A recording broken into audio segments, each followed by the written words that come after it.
여러분 미칠 것 같은 고민 다들 있으시죠? 혼자 고민하지 마세요. 그 고민 우리 모두의 것이니까요. 김태형 상담소 나를 미치게 하는 것들을 시작하겠습니다.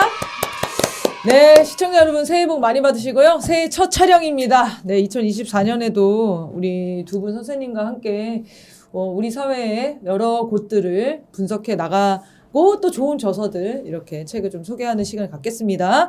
자, 여러분의 미칠 것 같은 사연과 고민 기다리고 있습니다. 많이 보내주시고요. 아래 메일로 보내주시면 되겠습니다. 지금 보내주시면은 짧은 시간 안에 빠르게 다뤄볼 수 있을 것 같습니다. 그래서 주저하지 마시고 보낼까 말까 이렇게 고민하지 마시고 2024년에는 결단을 내리시고 보내시면 되겠습니다. 자, 그럼 지난주 방송 댓글 소개 먼저 하겠습니다. 이곱슬님, 조회수보다 좋아요가 2배 많은 방송. 자극적이지 않고 유쾌하고 소박하지만 건강한 밥상 같은 방송입니다. 사랑에 대해 배우고 갑니다. 김맹구님, 신성미 상담사님, 김태용 수장님 세 분께 감사드립니다. 네, 조회수보다 좋아요가 2배 몰라? 많은 게 좋은 소식일지 슬픈 소식일지 모르겠네요. 네, 건강한 밥상 같은 방송이라고 해주셨네요. 네. 고맙습니다. 현상님, 세 분 밸런스 참 좋습니다. 이렇게 편한 프로는 조회수가 20만 이상은 나와줘야 하는데요. 네, 안타까운 댓글들이 많이 달려있었습니다. 네, 조회수가 엄청 낮은가 봐요. 조회수가 안 나와서. 너무 낮은가 봐요.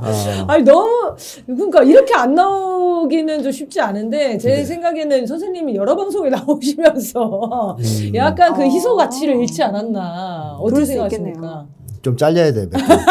선생님이 다른 방송을 잘리시는 거 저희는 기원하고 있습니다.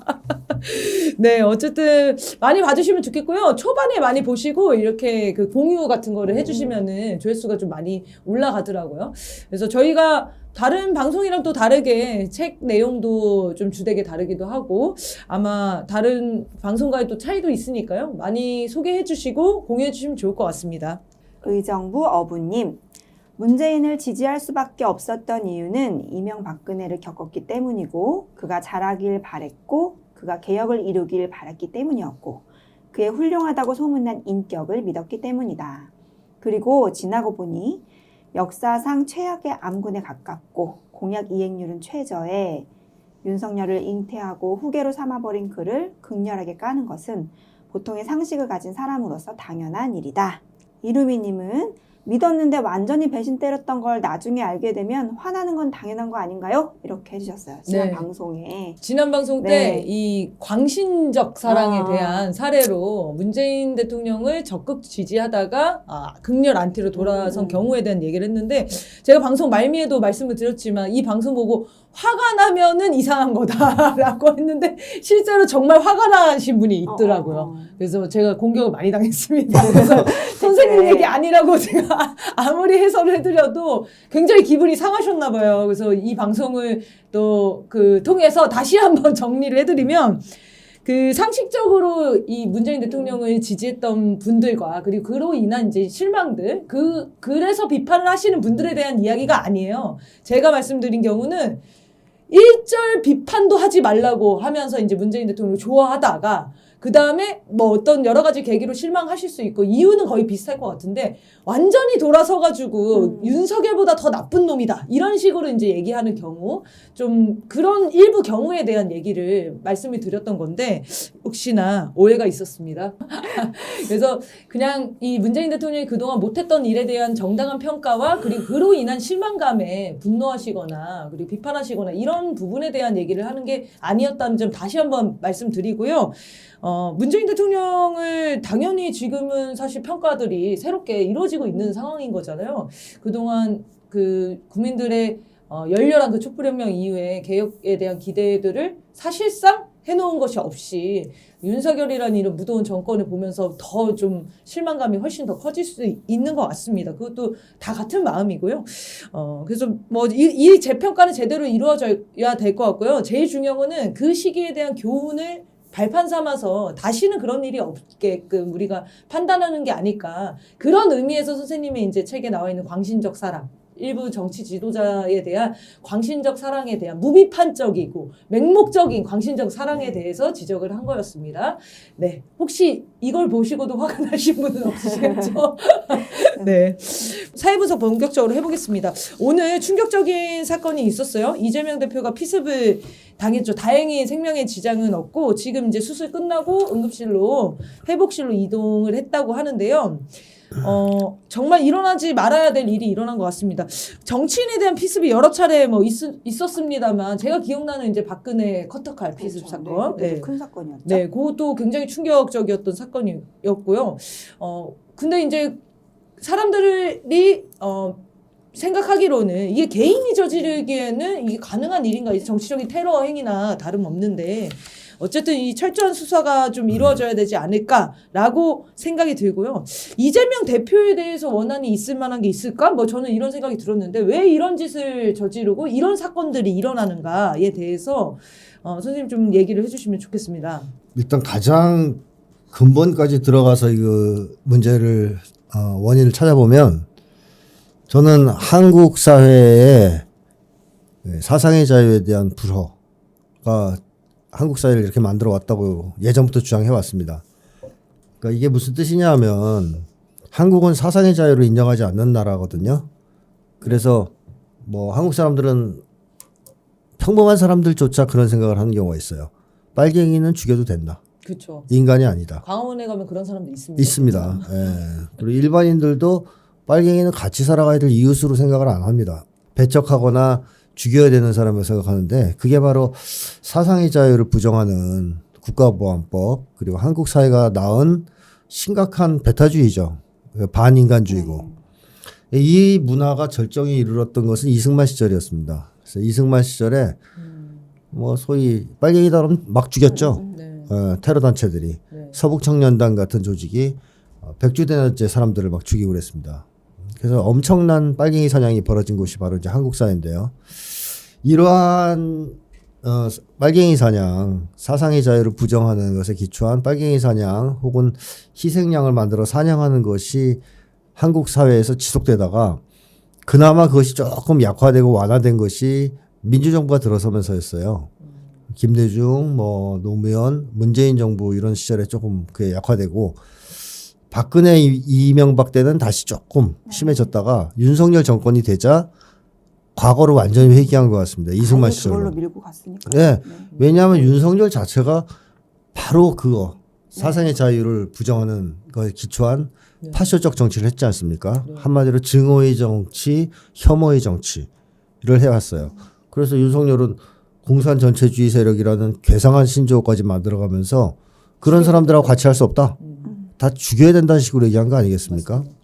거기에는 민주주의자, 뭐 개혁주의자, 인권운동가 다 들어가 있습니다. 네, 네. 윤석열 일당만 제외한 모든 사람들이 다 들어가 거의 있는데요. 윤석열 일당에 저항하는 사람 다 들어가 있어요. 착한 일 하는 사람 다 들어가 있고. 이런 식으로 이승만 정권 시대로 회귀하는 사회 분위기가 어떤 사람들한테 미치는 영향은 배타주의예요.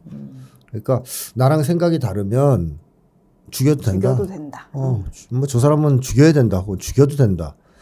내가 싫어하는 사상을 가졌어? 죽여도 되고 죽여도 괜찮아. 이런 생각을 가지게 되는 거죠. 네. 그런 극단적인 사회 분위기가 나온 현상이 이번 테러다.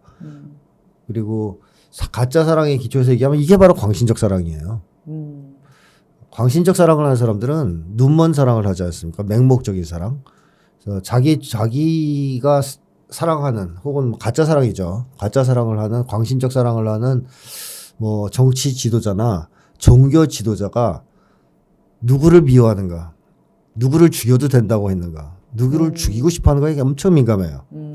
그래서 이 사람들은 주인이 죽이고 싶어하는 사람 알아서 자기가 죽이려고 행동대장, 예, 이제 신성한 의무라고 생각하기도 합니다. 그거를 성스러운 의무. 그래서 행동에 나서서 이런 테러 행위를 일삼기도 하거든요.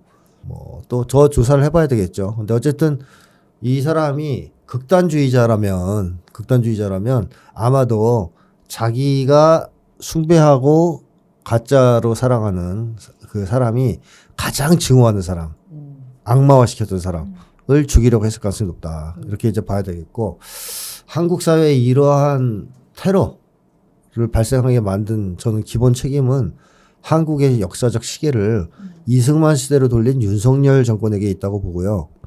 그리고 조금 더 얘기하자면 한국 사회에서 이재명 대표에 대한 악마만큼 지독하고 잔인한 악마는 없었다고 봅니다. 지금까지. 노무현 전 대통령에 대해서도 그런 악마가 있긴 했지만 지금처럼 정치검찰과 언론이 카르텔을 만들어가지고 총동원해. 악독하게 사냥을 했던 것은 노 전 대통령 퇴임 후에요. 네, 맞아요. 후기에는 좀 그랬지만. 그래서 결국 노 전 대통령이 거기에 피해자가 되지 않았습니까? 근데 그 이후에 이놈들이 여기 맛을 들였어요. 재미를 붙인 거죠. 그래서 끊임없는 악마화를 해서 사람들을 벼랑 끝으로 몰아붙였는데 그 과정에서 지난해에 이성균 배우가 극단적으로 생을 달리하는 선택을 하기도 했어요. 그래서 그런 걸 봤을 때 이재명 대표에 대한 지독한 악마를 계속 해오고 감옥에 집어넣으려고 했을 때 사회 분위기상 사람들, 극우 세력들은 어떻게 생각할까요? 이재명은 같이 타협하고 협치를 해야 될 정치인으로 볼까요? 아니면 죽여 없애야 될 대상으로 볼까요? 후자라고 생각하겠죠. 그래서 그런 사회 분위기가 오늘과 같은 끔찍한 사건을 발생시켰다고 저는 생각합니다.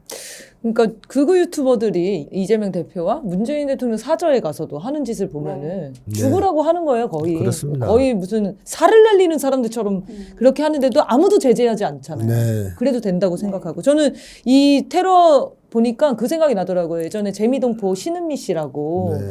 북에 그 여행 삼아 갔다 왔다가 그 이야기를 남쪽에 오셔서 강연을 하는데 어떤 고등학생 친구가 폭탄을 던진 거잖아요. 현장에서 정말 많은 분들이 다쳤어요. 굉장히 위험한 사제 폭탄을 만들어가지고. 네. 근데 그 친구가 이 사람은 죽어야 된다 이렇게 생각을 했다는 거잖아요. 그렇습니다. 일베 안에서도 그렇게 혐오를 계속 이제 주장을 해왔고. 네. 그래서 저는 그때 그 충격이 가시지가 않는데 이재명 대표에 대한 이 공격도 선생님 말씀처럼 그 혐오와 네. 차별과 배타주의로 밀어넣는 거 아닙니까? 국민들한테 그렇습니다. 죽여도 된다고 그렇습니다. 부추기고. 그래서 사상의 자유가 보장되는 민주국가에서는 이런 게 적어요. 이런 현상이. 왜냐하면 그 사람들은 내가 싫어하는 사상을 가졌다고 그 사람을 배척해야 된다고 생각하지 않아요. 같이 살아가면서 타협해야 된다고 생각합니다. 서로 협력하고.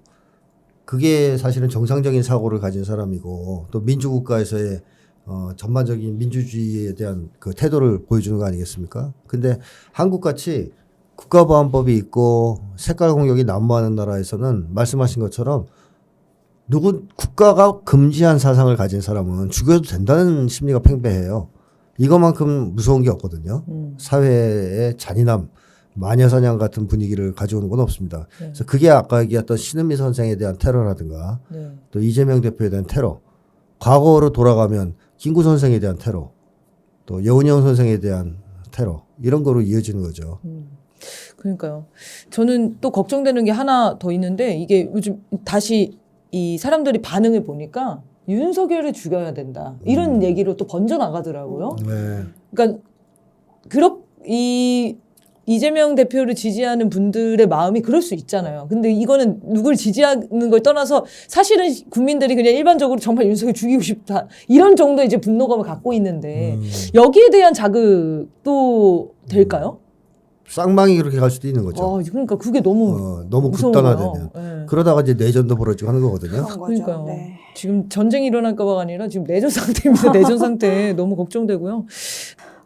일이 있은 후에 윤석열과 한동훈도 관련해서 발언을 바로 했습니다. 윤석열은 이제 폭력은 용납 안 된다. 이 대표에 대한 치료에 최선을 다해서 지원해야 한다고까지 얘기를 했는데요. 이런 반응 아주 바로 나왔고, 네. 뭐 일반적인 반응으로는 뭐 이런 일 없어야 된다. 이렇게 평소라면 이렇게 생각했을 것 같은데 치료에 최선을 다해라 라면서 되게 구체적 지침까지 내렸습니다. 그래서 이걸 의아하다는 반응들이 있더라고요. 그래서 윤석열의 이런 반응 좀 어떻게 보셨는지. 너무 발빨라요. 아니 근데 이놈들이 하나같이 폭력은 안 된다는 얘기를 하잖아요. 네. 근데 폭력 중에서 더 무서운 게 정신적 폭력, 그렇죠. 심리적 폭력이에요. 네. 주먹으로 때리는 것만 폭력이 아닙니다. 그러니까 과거에는 몽둥이로 때리고 칼로 찌르고 뭐 이런 폭력이 주였다면 오늘날의 폭력은 주로 정신적인 폭력이거든요. 심리적인 폭력. 그렇게 봤을 때 윤석열과 한동훈이야말로 폭력의 대가들이죠. 그렇죠. 이재명 대표에게 엄청난 사실 폭력. 엄청난 네, 걸 압수수색을 날리는 거 어마어마하게 아닙니까? 하면서 사람을 완전히 죽어라 기도하던 사람들이 이 사람들 네네 아닙니까? 지네가 폭력을 행사한 놈들이에요. 그래서 폭력은 용납 안 돼요 진짜.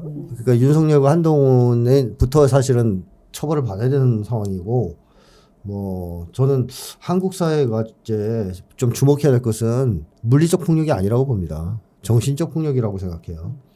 자, 그 다음에 또 하나 이제 하고 싶은 얘기는 윤석열은 나서지 말라는 거죠. 이런 상황에서. 그러니까 치료 최선을 다해서 지원해야 된다고 말하면 잘 안 돼요. 치료가. 윤석열이 말을 하면은 진행된 게 없죠. 오히려 나빠져요. 상황이. 상황이 더 나빠졌죠. 잼버리 가면 잼버리가 망하고 엑스포 유치하겠다고 설치면 엑스포 참패하고 유치. 의도적으로 발언을 한 건가요? 그러면 암호 같은 거인가요? 암호 같은 거니. 아니 가만히 있으면 의사들이 어련히 알아서 할 건데 그쵸. 왜 간섭해서 또 초치냐고요. 국민들이 불안해지겠으리. 네. 저놈이 또 나선다 이거. 그 윤석열이 맞는 말을 하면 불안한 심리가 저는 국민들이 생긴다고 보거든요. 윤석열이 진짜로. 앞장서면 말아먹는다 저게 사고 친다. 그렇기 때문에 이해가 안 저는 됐습니다. 윤석열이 끼어들 일이 아니라고 생각하고 또 하나는 이렇게 빠르게 뭐 치료를 최선을 다해서 하라는 등 뭐 이런 소리를 윤석열답지 않게 네, 했을까. 수사처를 뭐 설치하고 막 난리예요 지금. 네, 난리가 났어요. 뭐 근데 이게 이제 도둑이 재발절이다라는 그 속담을 생각하게 떠올리게 하지 않습니까? 아마 이 사건 터지자마자 지네끼리 막 전화하지 않았을까요? 야 혹시 네가 시켰니? 너냐? 세상에 그럴 수도 있겠네요. 어. 당연히 어. 본인들 일당이라고 생각을 했겠네요. 거기가 뭐 국정원에 전화해서 어. 너희들이 한 거냐 혹시? 그럴 수 있겠네. 어떻게 된 일이냐. 나는 안 시켰는데 뭐 이제 그러면 서로 다 아니라고 해. 예. 그러면 이제 야 빨리빨리 발표해 그러면 아니잖아 이렇게. 야 이거 우리한테 와서 그러면 큰일 나잖아 이거. 그리고 빨리 수사본부 대규모로 꾸려서 우리 쪽과 연관을 다 끊어. 아닌 거라는 거 확실하게 그래서 보여줘야 윤석열이 된다. 나서는 거 보니 이게 자기네들한테 불똥이 튈까봐 또 총선에 나쁜 영향을 안 좋은 악영향을 미칠까봐 지금 노심초사하고 있는 것 같다라는 생각이 들거든요. 네. 한동훈도 발언했거든요. 막 제가 만약 피습당했을 때처럼 생각해 주시는 것이 이게 우리 국민의힘의 수준 높은 정당, 수준 높은 시민들이 할 수 있는 일이다. 뭐 이런 표현까지 했어요. 한동훈이랑 지금 윤석열 몸이 달아 보여요. 지금 네. 자기랑 엮일까봐. 네. 그래서 재발절이는 것 같다. 너무 신속하게 대응하니까 불안하다. 다 이런 국민들의 네. 반응이었습니다. 가만히 있는 게 도와주는 거다. 그렇죠. 라는 생각이 드네요.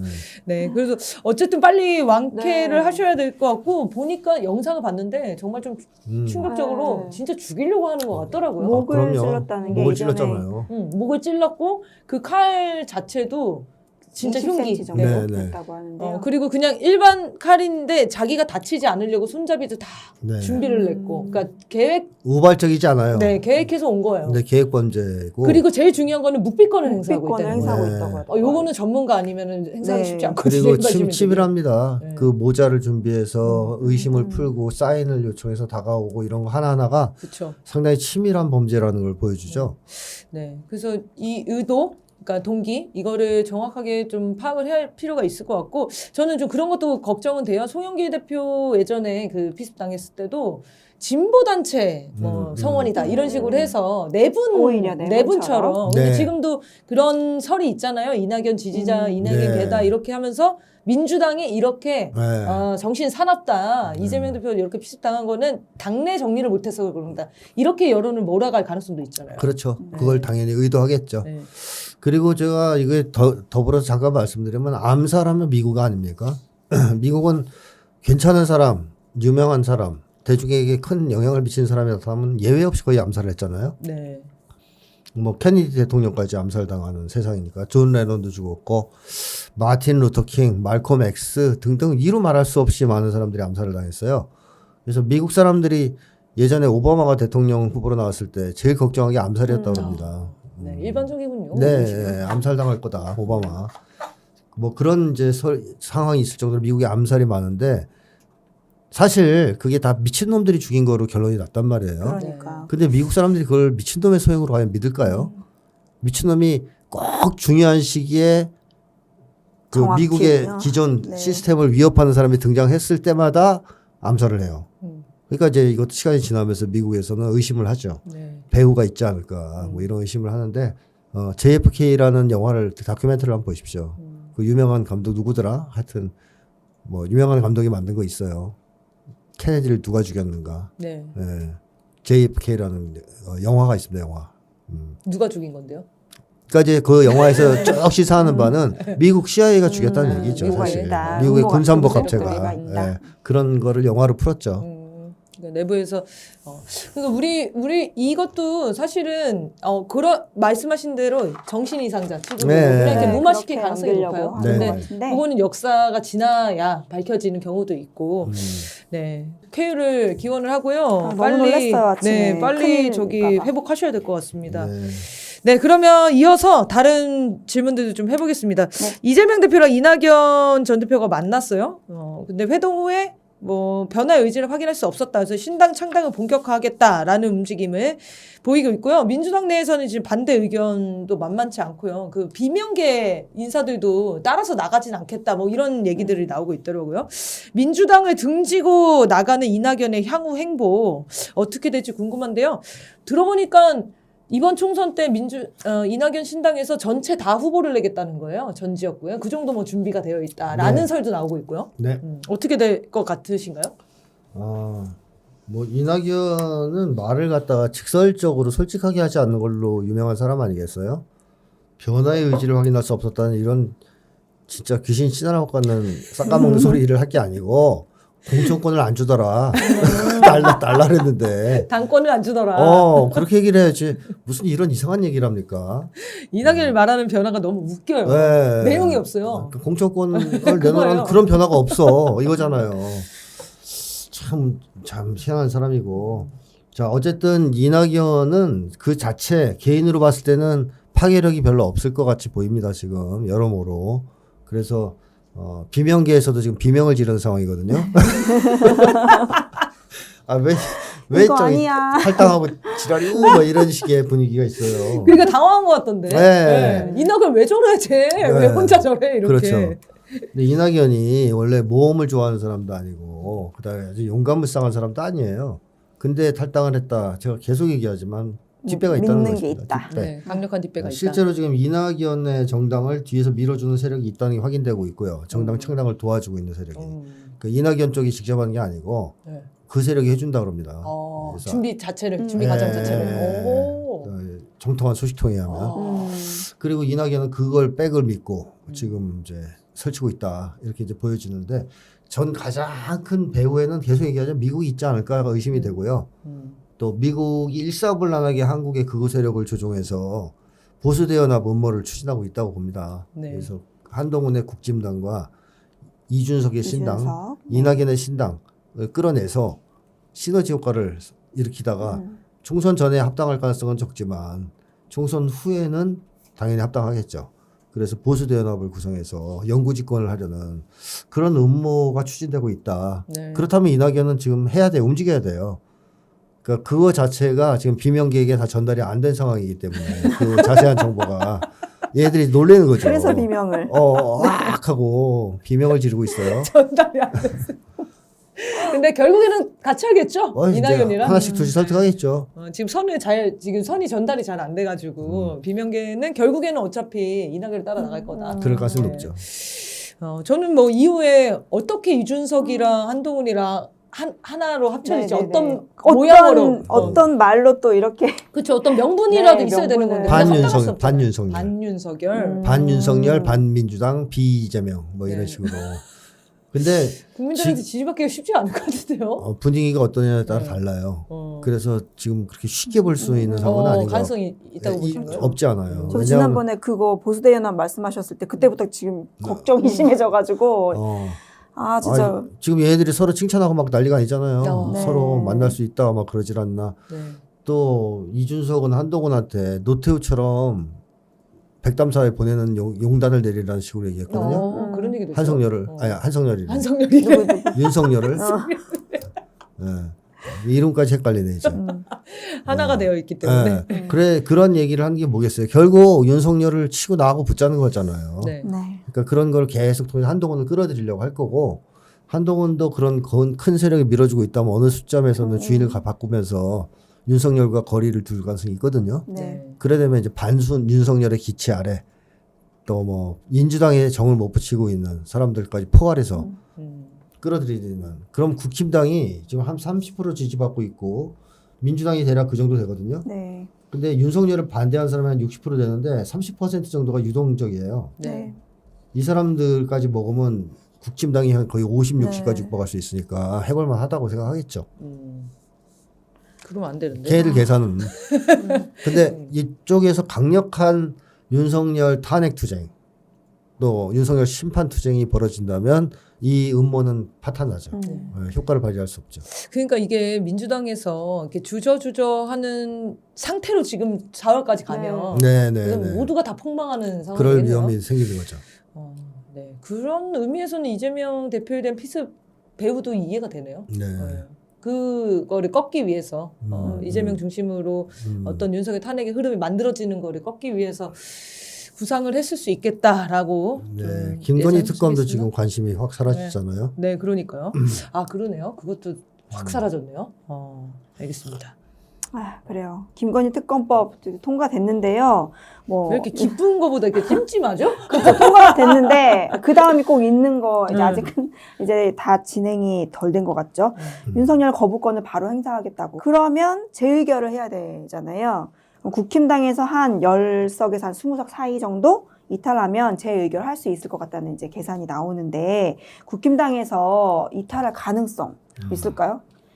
그때는 뭐 사회 분위기가 큰 영향을 미칠 것 같아요. 네. 그게 되냐 안 되냐가. 네. 그러니까 사회 분위기가 별게 없이 조용하다. 지금처럼 특별한 일 없이.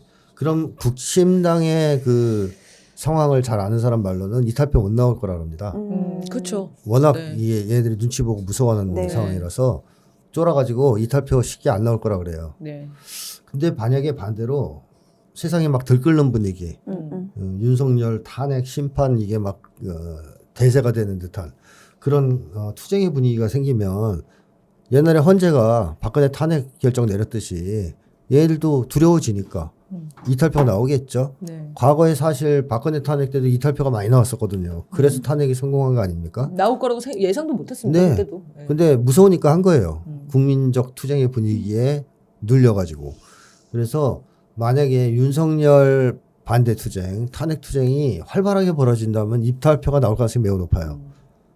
왜냐하면 윤석열한테 쌓인 한도 많거든요. 네. 국힘당. 말을 안 해서 그렇지 속으로는 다 있는 그럼요. 거죠. 얼마나 그동안 당한 게 많아요. 들어오자마자 사망 쳐냈죠.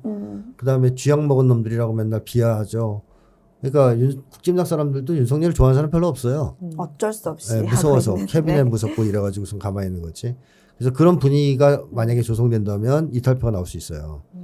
그래서 탄핵 재의결까지 얼마나 국민들이 잘 싸우느냐, 네. 또 민주당이 또 잘 싸우느냐 이것에 의해서 결정나지 않겠냐 이탈표가 그렇게 생각합니다. 그러니까 제대로 못 싸우면은 민주당에서 이탈표가 나올 수도 있어요. 그럴 수도 오히려. 있어요. 그럴 수도 있습니다. 그러니까요. 이게 국민들한테 다 달려 있다고 생각하니까 약간 억울한 마음도 들고 좀 무겁기도 하고 그런데요. 어쨌든 1, 2월에 모든 게 달려 있는 것 같습니다. 우리가 전쟁 위기 얘기도 1, 2월에 큰 사건이 터질 거다. 이걸 윤석열이 이렇게 얘기를 할 정도잖아요. 충격적인 사건이 벌어질 수 있다. 근데 지금 1, 2월이 정말 앞으로의 대한민국을 가늠하는 그 전선이 될 것 같아요. 그래서 1, 2월에 국민들이 어떤 각오로 싸우느냐. 이 촛불을 어떻게 만들어 가느냐에 따라서 우리의 운명이 바뀌는 그런 시기가 될 것 같습니다. 네.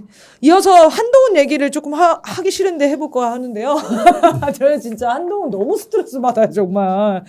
제가 윤석열, 김건희, 한동훈 셋 중에 누가 제일 싫냐 그러면 저는 한동훈이거든요. 왜 이렇게 꼴보기가 싫은지 모르겠어요. 제가 왜 한동훈을 싫어하는지 심리 분석은 지난 방송에 있습니다. 선생님 제 심리 분석을 해주셨어요. 한동훈 왜 싫은지. 한동훈의 수락연설 정말 보기 싫어가지고 피해 다니다가 누가 보라고 해가지고 잠깐 봤는데 어쨌든 이게 이슈였습니다. 꽃게 손동자. 근데 요거랑 이어서 얼마 전에는 그 이재명 대표랑 만나는 장면에서 까치발을 드는 장면도 나왔어요. 네. 사진 찍을 때. 네, 사진 찍을 때. 이런 현상들 우리가 흔히 보기엔 좀 쉽지 않은 네. 동작들 아닙니까? 한동훈 왜 이러는 건가? 일단 이거는 그 상황에 맞지도 않았고요. 그죠? 표현에도 맞지도 않아. 뭐 할 때 그거. 이게 원래 이제 소위 뭐 윤석열 대통령이 뭐 이런 식으로 강조할 때 쓰는 외국에서 서양인들이 쓰는. 그래 서양인들이 코미디언들이 주로 하던데. 네, 그러니까 주로 조롱하거나 네. 그럴 때 쓰는 거라고 하더라고요. 네. 근데 그런 공식석상에서 네. 그 쓰는 경우는 다 처음 봤고. 오. 그리고 한동훈이 미국 유학한 거야? 네, 그거를 모르겠네. 미국 그 시청파겠죠. 유학파는 아니지만 미국 드라마를 많이 보는. 아, 시청파면은 이렇게 할 수 있는 건가? 이게 외국에 오래 산 사람들은 되게 흔히 쓰는 습관이잖아요. 굉장히 많이 쓰더라고요. 그래서 제가 정말 꼴 보기 싫어가지고 절대 쓰지 말라고 막 그 경고한 친구도 있었어요. 근데 오래 살면은 이게 굉장히 습관화돼 있더라고요. 많이 하니까. 네, 습관이 되더라도 공식석상에서 왜 저런 행위를 하지? 아니 근데 한동훈이가 꽃게를 흉내낸 게 이번이 처음 아니에요? 그러니까 처음이죠. 과거에도 했으면 네. 얘가 미국에서 오래 살아서 습관이 됐나 보다 할 텐데. 그러니까요. 이놈이 안 하다 갑자기 한 거 아니에요? 그러면 의도적으로 했다. 그렇죠. 네. 그렇게 볼 수밖에 없죠. 저는 사실 실수라고 봤거든요. 그동안 그러니까, 참다가. 참다가 자기도 모르게 나온 거예요. 이제 막 자기가 약간 뿜뿜해가지고 뭔가 막 약간 연설하다 뭐 보면 이렇게 같아가지고. 당황할 수 네. 있잖아요. 이렇게 했는데 요거를 수습을 못 해가지고 요거 쓰지 말았어야 되는데 수습을 못해서 다시 더 써가지고 원래 쓴 것처럼 했다라는 제 새로운 해석이 있었습니다. 일부러 하지 않을까 싶은데. 일부러 했다. 네. 그러게요. 네. 너무 여러 번 한 계획적으로? 거는 알고 했을 것 같아요. 왜 그래요? 그걸 왜 하는 거예요? 아니 지는 멋있다고 생각했겠어. 이게 뭔가 미국 문화. 나 귀엽지 뭐 이제 그냥 하나만 하지 이거 이렇게. 실제로 자기가 그러니까 한동훈이가 지금 무지하게 애쓰는 게 자기가 뭐랄까 영리하고 똑똑하며 네. 젊은 세대의 감성을 알고 있고 굉장히 스마트한 느낌. 스마트하고 뭐 서구지향적이고 등등의 이제 이미지를 연출하려고 애를 엄청 써요. 꼴도 보기 싫어. 그래가지고 연설문 내용도 보면 네. 얘가 준비를 많이 해서 얘기하고 있다는 게 느껴지거든요. 뭐 이상한 얘기도 했더라고요. 조지 포먼이 뭐 누구 바둑 누구더라 하여튼 이 누구는 10대 때인가 바둑을 했고 뭐 중년에 조지 포먼이 했고 히치콕은 60대 했다는 그런 괴상한 소리를 짓거리길래 네. 나이 상관없다 뭐 이런 얘기를 하는데 네. 그런 얘기 멋있게 하는 거예요. 이것저것 들은 그 짬뽕 얘기들을 막 근데 그거를 순간 떠오르는 걸 한 게 아닌 게 분명한 게 그쵸. 평상시에 한동훈이 말하는 거 보면 그 정도의 이 지적 능력을 보여준 적이 없어요. 즉흥적으로 그런 연설을 할 수 없다. 없어요. 그래서 이제 이거는 분명히 준비한 거다. 오랫동안 책 뒤지고 뭐 인터넷 뒤지고 또는 측근들을 독촉해서 만든 거다 이렇게 생각이 되거든요. 네. 그런 게 몇 개 보인단 말이에요. 그럼 한동훈이 자기가 정치인이 되면서 연출에 엄청나게 신경을 쓰고 있다. 공을 들이고 있다. 네. 이렇게 이제 봐야 될 거고 원래 한동훈 자체가 정치인으로서 연출을 필요로 하는 사람 이전에 인정 욕망이나 뭐 관심을 받고 싶은 욕망이 과도한 사람이라고 계속 제가 지적을 해오지 않았습니까? 그래서 그걸 보여주는 무의식적인 행동이 바로 까치발이라고 봐요. 저는 이건 이제 습관화된 거거든요. 까치발이 이재명 대표 때 처음 나온 게 아니잖아요. 다른 데서도 했어요? 제가 검색해봤거든요. 몇 컷이 나옵니까? 네. 한동훈 까치발 이러니까 막 검색이 돼요. 자주 하는 거구나. 네, 자주 해요. 무의식적으로. 사진도 하나 올라와 있어요. 네. 그래가지고 한동훈 까치발 사진도 있고 이재명 대표 했을 때도 했고 그러니까 자주 한다는 얘기거든요. 그러면 얘가 사진 찍을 때마다 자기가 키 커 보이려고 애쓴다는 거잖아요. 네. 이런 습관은 오래전부터 붙어 있었다고 봐야 되겠죠. 네. 그래서 뭐 예를 들면 뭐 눈도 크게 뜬다든가 일부러 막 배도 집어넣는다든가 오. 뭐 등등 할 수가 있거든요. 자기만의. 네. 그 중에 하나 까치발일 가능성이 있어요. 까치발은 진짜 좀 너무 티나잖아요. 우리가 표정을 좋게 하고 좋게 보이려고 인상을 좋게 보이려고 하는 건 할 수 있는데 사실 너무 티나니까 무안해서라도 못하는 근데 거거든요. 구두도 이렇게 높아요 보니까 네. 한동훈이. 구두도 이만큼이에요. 그걸 또 들어요. 네. 연예인들도 사실 잘 안 하는 겁니다. 까치발은. 좀 너무 민망해서 못 민망할 것 같아. 보겠는데. 그러니까 아니 키도 보면은 자기가 제일 컸어요. 그 네, 자리에서. 맞아요. 근데도 하는 거잖아요. 좀 올리려고 키를. 그러니까 그런 거 보면 어디서 불쌍해요 한동훈이. 진짜 눈물 나더라고요. 뭐 얼마나 인정받고 싶고 좋은 평가를 받고 싶으면 저렇게까지 애를 쓸까 저게 까치발 들면서 네. 발가락 아플 텐데. 네.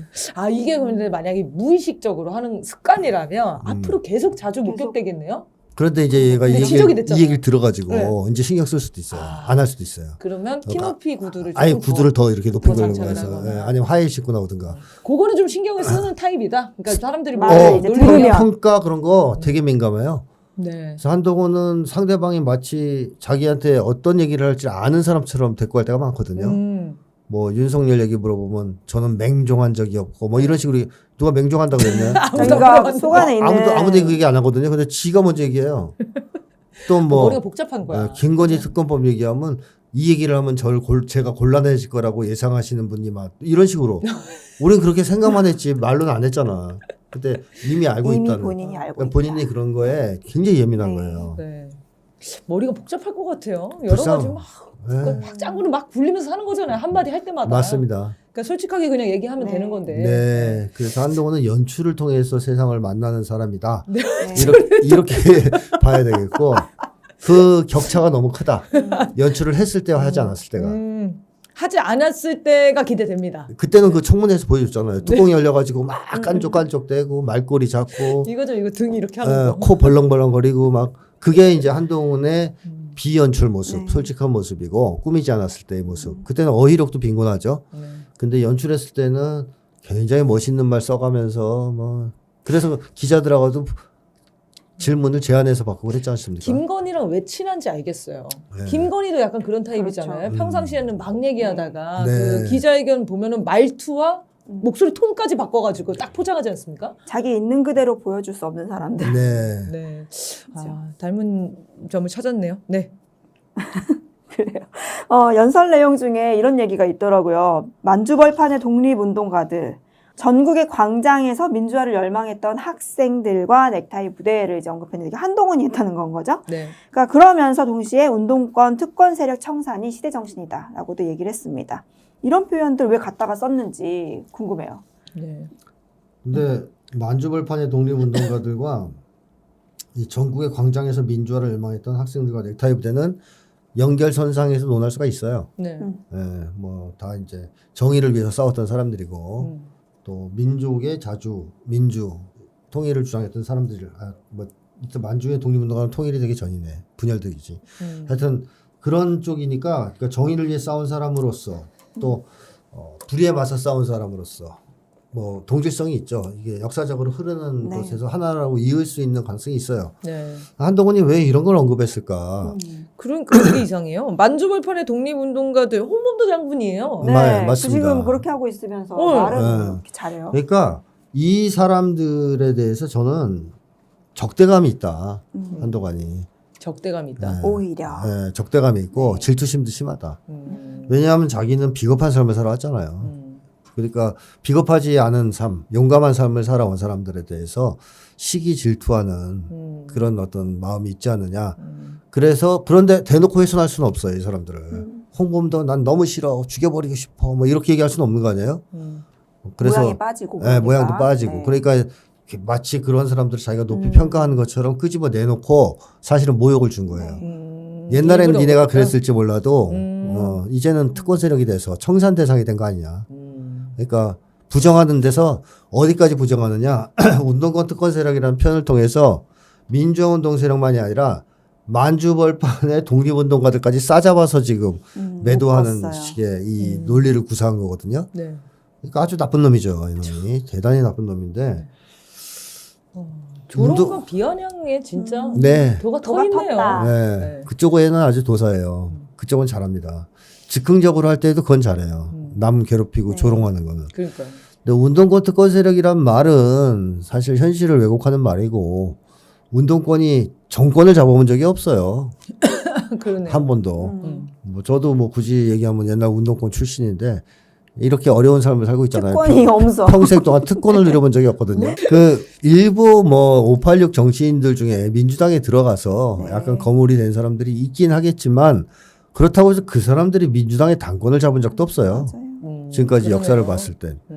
그런 점에서 운동권 특권 세력이라는 말은 뭐 운동권이 저지른 일부 실수를 지적하는 말로는 볼 수 없고 현실을 완전히 왜곡하는 말이겠죠. 비하하고 싶어서 사실 찾아내는 특권 말. 세력 하면 한국에서는 검찰이지 뭐 운동권이 언제 특권 세력이 된 적 있어요? 검찰이 특권 세력이었죠. 비교가 안 되죠. 네. 그런 거네요. 검찰이 특권을 가져야 되는데 왜 운동권이 특권을 가져? 이런 분노인가? 그러니까 자기들한테 쏟아지는 비난 있잖아요. 네. 특권 세력이다 뭐다. 이거를 그대로 앞에 하나 붙이는 돌려서. 거예요, 이놈이. 얘네 걔가 말꼬리 잡는 천재라기보다는 그러네요. 아주 그쪽에 못되게 지능이 발달한 놈이에요. 자기를 그대로 못 내미는 것처럼 상대를 비판할 때도 제대로 하지 못하고 옆으로 계속 돌려서 생산을 못해 새로. 생산을 못해요. 창조를 못해요. 상대방을 비판할 때도 자기 말로 못해요.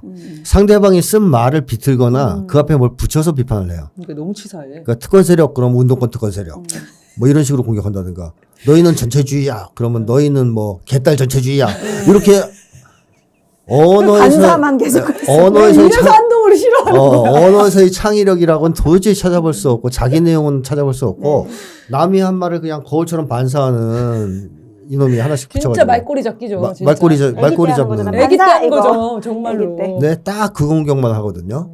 그래서 그런 류의 지금 공격이에요, 이것도.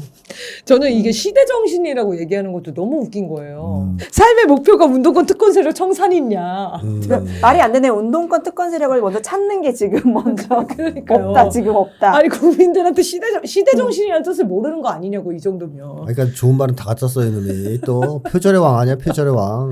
그러니까 맞지도 않은 곳에 어디서 들어본 단어들을 조합을 해가지고 네. 하다 보니까 국민들이 좀 스트레스를 너무 많이 받는 겁니다. 맞습니다.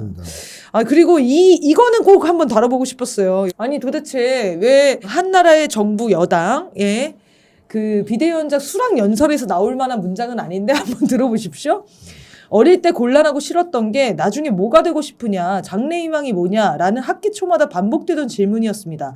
저는 정말 뭐가 되고 싶은 게 없었거든요. 이런 얘기를 이게 들어가 있어요? 이런 얘기를 표현했습니다. 오. 그러면서 이제 뭐라고 했냐면 저는 정말 뭐가 되고 싶은 게 없었는데 하고 싶은 건 많았다. 이런 식으로 넘어가서 이 저기 동료 시민들과 뭐 좋은 세상을 만들고 싶었다나 뭐 이런 식으로 흘러가요. 거기서 근데 저는 이 동료 문장을 시민. 굳이 얘가 여기 상황에도 맞지 않고 내용도 맞지 않잖아요. 굉장히 불우한 청소년 시절에 대한 이야기 아닙니까 이건?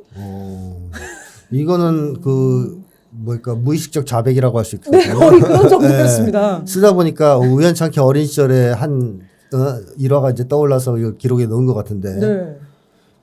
일단 이 나중에 뭐가 되고 싶으냐, 장래 희망이 뭐냐라는 질문 너무 힘들었다. 뭐가 되고 싶은 게 없었다. 그렇다면 한동훈은 어떤 아이였을까? 아마도 저는 이런 생각이 들어요. 부모한테 물어봐야 돼요. 제가 뭐가 되고 싶은지. 정말 시키는 대로만 네. 하는 사람이기 때문에. 왜 어릴 때부터 사랑과 인정을 못 받았기 때문에 인정 욕망이 과도해졌을 거 아니에요. 그렇다면 부모의 눈치를 엄청 봤을 거 아닙니까? 어렸을 때부터. 네. 사랑받고 인정받으려고. 근데 자기 마음대로 저는 커서 검사가 되려고 그러면 아버지한테 맞아 죽을 수도 있는 거고. 아니면 또 저는 커서 가수가 되겠어요. 뭐 농구 선수가 될래요. 이게 마음대로 할 수가 없었던 거예요. 부모님이 어떻게 생각하실지 몰라서. 그래서 되고 싶은 게 없었던 겁니다. 네. 곤란하고 싫었던 게라고 표현한 게 인상적이더라고요. 그러니까 나는 정말 하고 싶은 게 없었다. 그래서 곤란했다라는 말을 그 이유가 자기가 있다는 거잖아요. 자기가 진짜로 되고 싶은 게 없었다기보다는 네. 그거를 말했을 때 이제 곤란에 처할 수 있다. 네. 부모님이 싫어하실 수 네. 있다. 저도 되고 싶다, 되고 싶었다라는 말이 오히려 이렇게 거꾸로 나온 것 같아요. 그래서 지금 돼서 좋아하는 것 같은데. 뭐 아니 이게 꿈이었을까요? 아니 근데 검찰이 되고 싶었을까요? 저는 아닌 것 같거든요. 그렇죠. 예, 그냥 그 양육 사육당해서 검찰이 된 거지. 그래서 지금 뭐 별로 즐거울 것 같지도 않고. 네. 그래서 어렸을 때부터 참 불쌍한 아이였구나. 아동기의 꿈도 네. 제대로 꿀 수 없었던. 그래서 정말 슬펐습니다. 저는 정말 뭐가 되고 싶은 게 없었거든요. 이거 지금 우리 2부에서 나오는 사연에나 볼 것 같은 그 사연 상담 글이나 다름이 없었어요. 그래서 정말 이 사람이 정말 우울하게 자랐구나, 안타깝게 자랐구나 이런 연민도 좀 생기더라고요. 이 표현을 굳이 여기다가 왜 갖다 놨을까? 비대위원장 수락 연설에. 그리고 저는 거기 이제 이 말이 뭐 토크쇼나 이런 뭐 이런 데 그렇죠. 이런 데 나와서 했으면은 그래 안타까운 청소년기를 보냈다 이렇게 좀 느껴졌을 것 같은데 연설에서 이 말을 했다는 것은 저는 조금 더 의도가 있게 좀 느껴지고 이 되고 싶은 게 없었다를 우리처럼 이렇게 마음 아프게 생각 안 하는 것 같아요. 아, 본인이. 네. 그러니까 넣었죠. 넣으면서 네. 그냥 뭐 뒤에 문장 그러니까 하고 싶은 게 있었다. 음. 그 문장으로 어떻게 이어지는지를 좀 더 정확히 알아야 이 의도를 파악할 수 있을 것 같은데. 그냥 바로 이어졌어요. 그냥 얘는 저는 되고 정말- 싶은 게 없었던 게 뭐 되게 자랑인 것처럼 얘기하나? 그렇죠. 그러니까 갖다 쓴 거잖아요. 네. 자기의 그 어렸을 때 추억을. 일화를. 네. 그럼 본인은 그러니까- 직면하진 못했겠네요. 근데 부지불식간에 이거 썼을 수도 있어요. 뒤에 얘기를 하려고 하다 보니까. 네, 갖다 끌어 쓰려고. 그러다 보니까 나왔을 수 있거든요. 이런 데서 보통 속마음이 드러나곤 하죠. 네. 그래서 네. 하고 싶은 거 많았을 수 있어요. 뭐 핸드폰 비번 감추기 뭐 이런 거. 가발 쓰기. 조롱하기 뭐 이런 거. 남 조롱하기, 예. 말꼬리 잡기 뭐 음. 이런 거. 근데 무의식 중에 무의식 이거를 중에 갖다 쓴 거다. 그래서 근데 하세요. 본인이 뭔지 몰라. 이게 무슨 말이 모르죠. 뭔지도 네. 모르요. 그런 건 모르죠. 아, 한동훈 씨 우리 지금 심리 분석한 거 있으니까 한번 보시면 좋겠습니다. 자, 한동훈 얘기 여기까지 하겠습니다. 너무 스트레스 받아서 지금 우라통이 올라온 것 같아요. 자, 그러면 마지막으로 질문 하나만 더 할게요. 북한에서 진행된 조선노동당 중앙위 전원회의에서 김정은 국무위원장이 굉장히 중요한 이야기를 해가지고 지금 대대적으로 보도가 많이 이루어지고 있어요. 엄마한테 전화 왔어요. 전쟁 일어나냐고.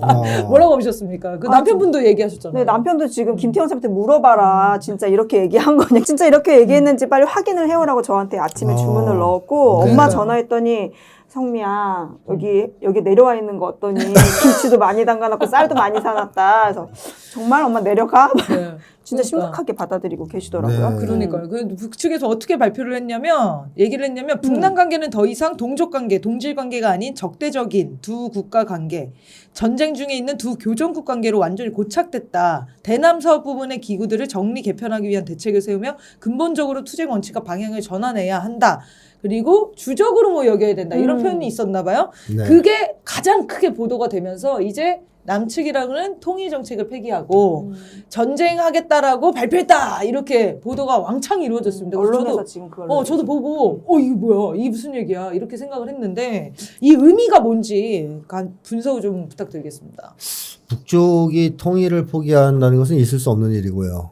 왜냐하면 그것은 선대 지도자들의 그동안 강력한 유언이었고 소망이었고 또 북쪽 주민들 모두가 강렬하게 통일을 바라고 있기 때문에 통일을 하지 않겠다는 말 절대 할 수 없어요, 북에선. 네. 그렇기 때문에 통일을 포기한다는 것은 말이 안 되는 소리고 그렇다면 뭘 바꾼 거냐 이번에 네. 대화 협상에 기초한 평화통일 노선을 바꿨다, 폐기했다고 봐야 됩니다. 그러니까 대화 협상에 의한 평화통일 노선이랑 곧 연방제를 얘기하는 거거든요. 네.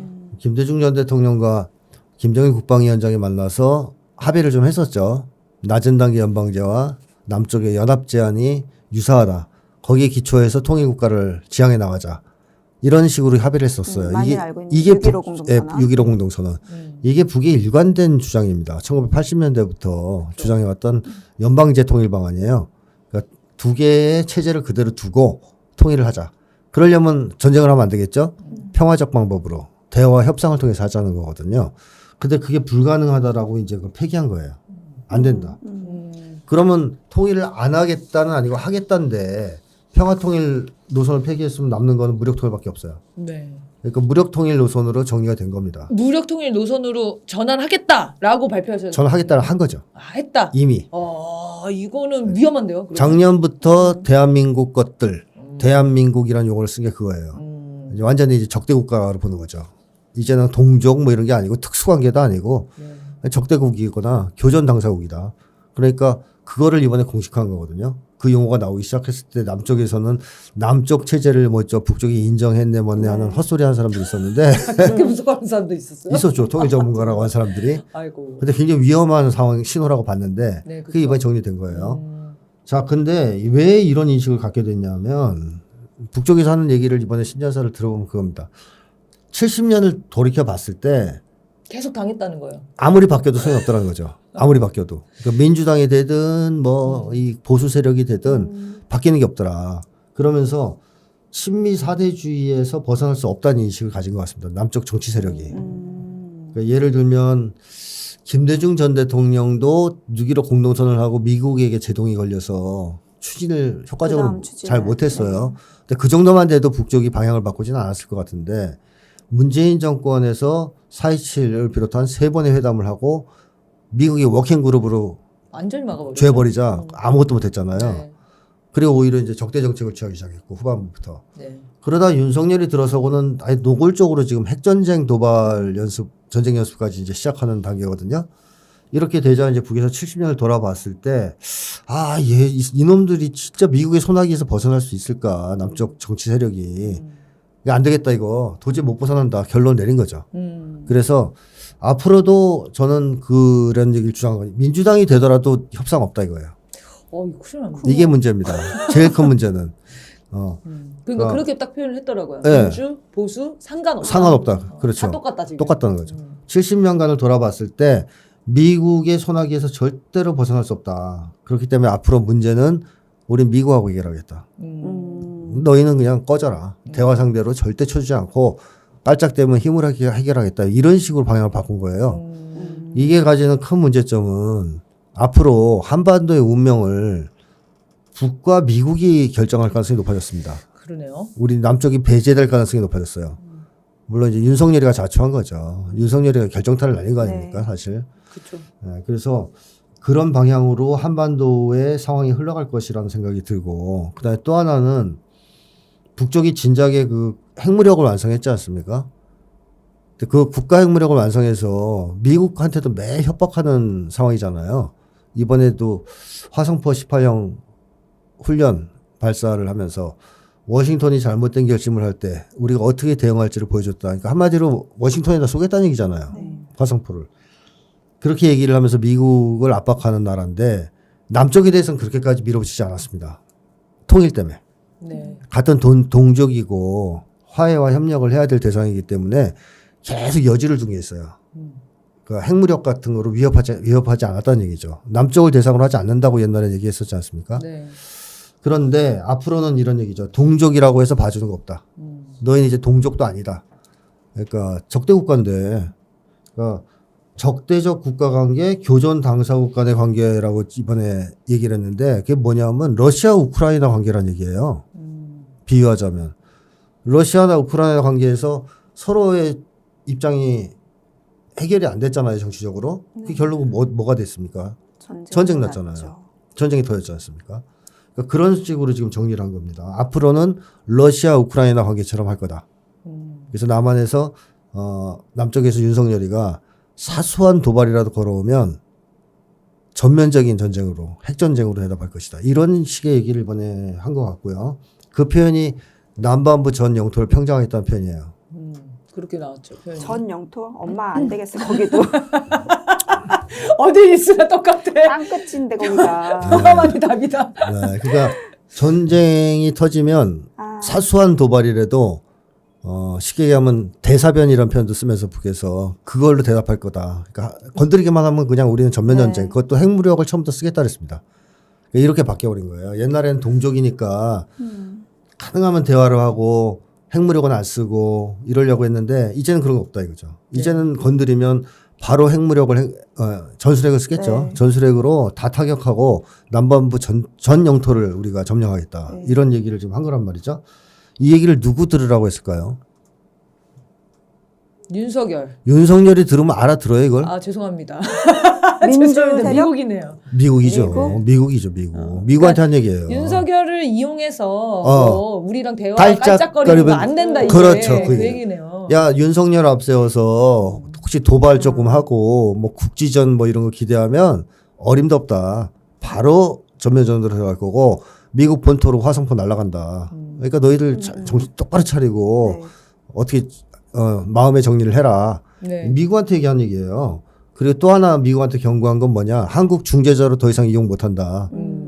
옛날에는 한국을 중재자로 내세워서 뭐 협상하면 잠깐 그걸 통해서 미국도 그걸 뭐랄까요 비집고 들어와서 이런 게 있었잖아요. 그렇죠. 이제는 얄짤없다는 거죠. 네. 한국은 중재자로 못 들어오니까 할 얘기 있으면 니네가 직접 하고 항복할 생각 있으면 직접 와서 해라. 이런 얘기입니다. 그러네요. 그러니까 사실은 미국한테 전쟁할 건지 항복할 건지 선택하라는 메시지가 깔짝대지 말고 직접 얘기해. 그렇죠. 이번에 이 신년사 내용에 계속 들어가 있어요. 이번에 결정해라 빨리.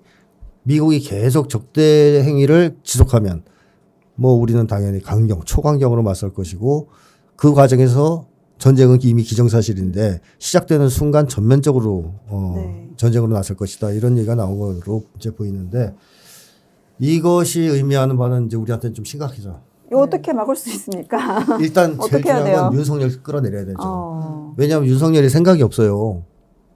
거기다 신원식은 더해요. 신혼식이 지금 아, 더해요. 신혼식. 네, 국방부 장관인데 얘는 윤석열보다 더해요. 윤석열이 경로할 정도야. 네. 신원식은 더 한술 더 뜨는 놈이에요. 네. 네, 걔는 그러니까- 진짜 전쟁 낼 것 같습니다. 그러니까 이 둘이서 이 라인에서 사고 칠 수 있지 않습니까?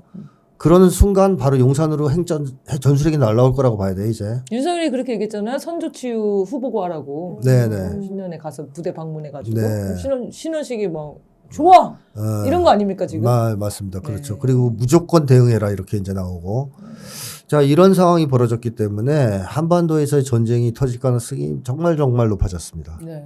정말 높아졌어요. 근데 진짜 유례 없는 지금 상황인 거죠? 거의? 네, 유례가 네. 없죠. 이런 식으로 통일 노선을 변경하고 그런 적이 없어요. 진짜. 남쪽을 이렇게 대한 적이 처음이거든요.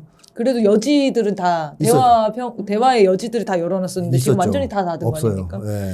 그래서 여기 표현에 이제 대남서업 부문의 기구들이 정리 개편한다. 이 말은 그동안 뭐 교류 사업을 위해서 남겨놨던 그런 건 네. 이제 안 하겠다. 대화 안 한다는 겁니다. 이런 거 듣겠네요. 그래서 실질적으로 오늘 최선희 외무상이 만나서 정리 작업에 들어갔어요. 네. 벌써. 빠르게 조치가 네. 이루어지고 있더라고요. 그리고 군사지휘관들도 31일 날 만나서 전쟁은 기정사실이다. 이렇게 얘기하면서 만약에 시작되면 남반부 전령도 평정 또 얘기했고요. 그러니까 이런 상황을 봤을 때 미국과 한국이 올해 8월에 핵전쟁 연습을 전제로 한 한미 합동훈련을 하려고 지금 계획하고 있어요. 공개했습니다, 이미. 그 작전은 예정과 달리 북에 대한 핵공격을 하는 것을 포함시키고 있습니다. 그래서 북쪽에서 이거를 그대로 두고 볼 가능성이 없거든요. 네. 그래서 한반도가 정말 위태로운 상황으로 지금 들어가고 있다. 네. 이렇게 봐야 될 것 같고 윤석열을 일단 끌어내려야 뭐 여지가 있어요. 그 다음에 그쵸. 북쪽과 뭐 남쪽이 다시 협상을 하자고 요구를 하든 대남 통일 노선을 좀 다시 평화 쪽도 재고하라고 요구하든 민간 쪽에 그런 접촉이나 이런 거를 북한이 거부한 적이 많지는 않잖아요. 네. 그러니까 이제 정권 차원에서 그렇지만 그래도 뭐 문희컨 목사님이나 네, 방북하면서 네, 네. 풀린 물꼬가 네. 열린 그런 가능성이 있었는데 윤석열이 내려오고 민간 영역에서 조금 더 평화 통일에 대한 얘기들을 나눈다면 가능성이 있나요? 그 민주당이 집권했을 땐 가능성 없다고 봐야 돼요. 민주당이 집권하면 북쪽에서 거절할 가능성이 매우 높아요. 지금 나온 얘기로는. 네. 그런데 만약에 민간 쪽과 함께 연립정부, 그러니까 민주당 단독이 아니라 네. 진보 세력과 함께 연립정부가 서면 북쪽에서 입장을 바꿀 가능성이 있죠. 아 그러네요. 그러면 네네. 민주냐 보수냐라고 표현을 했거든요. 맞습니다. 네. 민주연합정당은 다른 거잖아. 네. 그럴 그래서 수도 있겠는데요. 네, 남쪽이 그러니까 북쪽에서 계속 문제 제기하는 것은 대미 자주성이거든요. 그러니까 미국에 대해서 너희가 벗어날 수 있는 능력이 없는 걸 확인했다 70년 동안. 그러니까 앞으로도 필요 없다는 거잖아요. 근데 그걸 벗어날 수 있으려면 남쪽에 적어도 자주정부가 서야 됩니다. 네. 민족 자주정부. 근데 미국의 영향을 받지 않는 정치 세력이 있어야 되는 있어야 거죠. 되는 거죠. 같이 네. 포함되어 있어야 되는 거죠. 민주당을 끌고 나올 수 있을 정도에. 그런 정도의 상황이 돼야 이게 아마 다시 방향이 바뀌면 바뀌지. 그러네. 만약에 그냥 정권 교체가 돼서 민주당이 되었다 그래도 아마 대화 안 할 겁니다. 이미 알고 있으니까. 네, 문재인 때 가능성을. 당해봤다 이렇게 네. 얘기를 할 거예요. 그렇죠. 그렇죠. 그러면 이게 정말 다음 대선이 정말 중요해지는 상황이 돼버렸네요. 이 한반도의 평화를 어떻게 지키느냐가 이것도 국민들한테 알려버렸네. 아직. 네. 근데 북한이 이제 발표한 것들의 특성을 보면은 대부분 발표한 거를 바꾸지 않습니다. 잘. 안 바꿔요. 네.